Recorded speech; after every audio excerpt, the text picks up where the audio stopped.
Tonight, the Houston Texans will face off against the Pittsburgh Steelers in a wild card round of the AFC playoffs, a match that, in addition to determining which of the two teams will advance in the playoffs, also has a lot of major narratives on the line. The Texans are seeking their first ever road playoff win in franchise history, and the Steelers are looking to continue their Monday Night Football streak.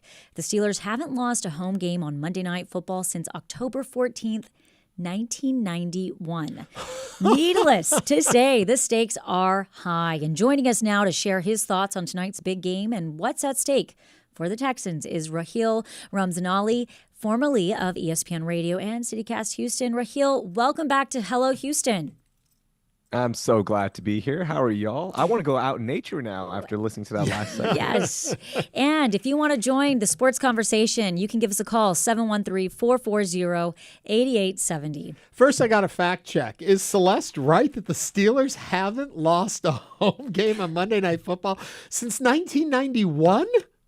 Yes, that is That's correct. insane. That streak is historic, right? And you know, it's one of those things. You look at a road playoff game, Monday Night Football, it's very daunting for the Houston Texans. But the Houston Texans have this one thing that I don't know if those other teams did. They have a Super Bowl caliber defense in this current iteration. So, yeah, that streak is correct.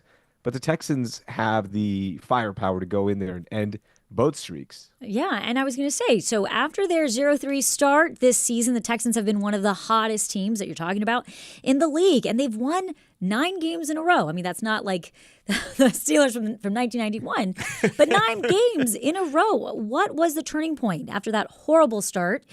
And, you know, what has clicked for them on this streak headed into the playoffs, Raheel? So there were a lot of changes going into the season. There was a new offensive coordinator for the Houston Texans, Nick Caley. So the offense didn't look good to start the season. The defense didn't look good. They also played some tough opponents to start the year.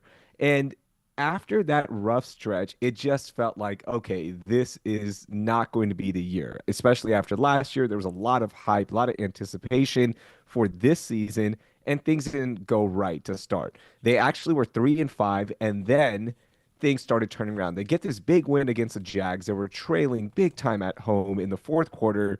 They rally, they win, and then the streak starts. And now they have won 9 straight games, as you mentioned.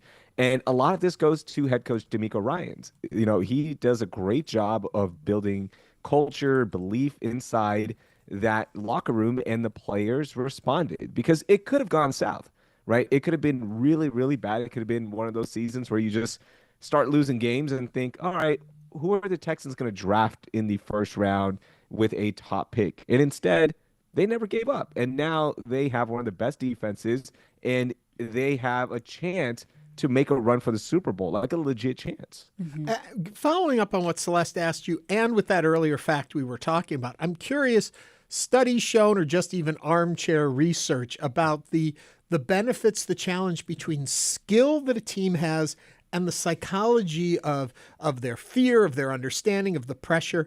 Do we see it impacting the game? Hearing these stats about the winning streak from 91, or the fact that you're on an upswing because of having so many winning games in a row, does that impact, or is it all at the end of the day going to come down to the skill and the talent of the players?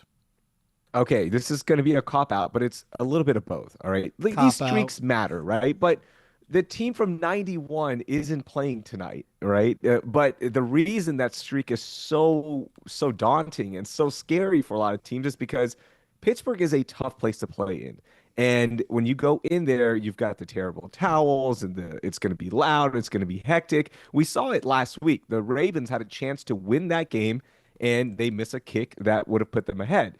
They made a lot of mistakes as well, because that game last week, it was the Ravens and Steelers at Pittsburgh, and all they had to do was just win. And the Ravens were in, but instead, look, that atmosphere was crazy, so they end up losing. So it does play out, but the personnel matters so much in this.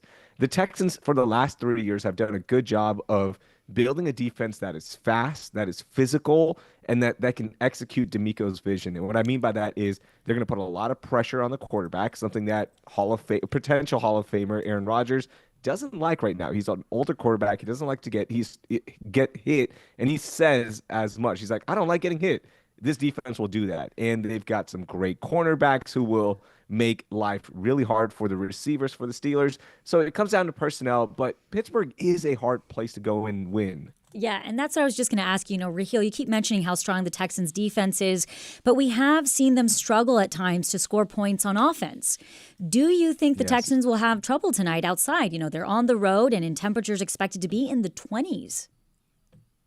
They're going to have some issues tonight. The Steelers' defense is really good as well. They have a good front that will give C.J. Stroud a lot of issues. Now, their secondary is not the best, and that's like the cornerbacks, the safeties, and you have a game changer in Nico Collins, who's a wide receiver for the Texans, that can really exploit that. And there's actually a lot of great receivers on this team that are healthy for the first time in a long time as well in the playoffs, which is going to be fantastic for C.J. With all that being said, this is going to be a low-scoring game. The total for tonight, and that's what Las Vegas puts out as the total points they anticipate to be scored, is 38.5. Now, in comparison, some of the other games from yesterday, 46.5, 48.5, one even went over 50. So they are anticipating this to be a low-scoring game, and that really does benefit the Houston Texans because that defense will keep this very physical and keep it very low. Now, if the Texans offense can just muster up 10 points, 13 points, they'll be in a great position for this game. Then we'll figure it out as we go through the playoffs because it's not going to be that easy in future games. All right, so moving forward, Raheel, our executive producer, Jim Kovacic, had the Texans winning the Super Bowl on his 2026 bingo card. Ooh. Are the Texans going all the way? Are they going to win the Super Bowl? Yes or no? I don't know if they're going to win the Super Bowl, but I think they will make it to the Super Bowl. Yes. Ooh. I don't know because, look, a lot of things change on the NFC. I don't know who the NFC representative is going to be. I think this is a Super Bowl team for sure. Boom. There's no Kansas City. There's no bugaboo in Patrick Mahomes. And there's no more time. Yeah. Thank you, Raheel. Raheel Ramzanali, thank you for joining us today on Hello Houston. That brings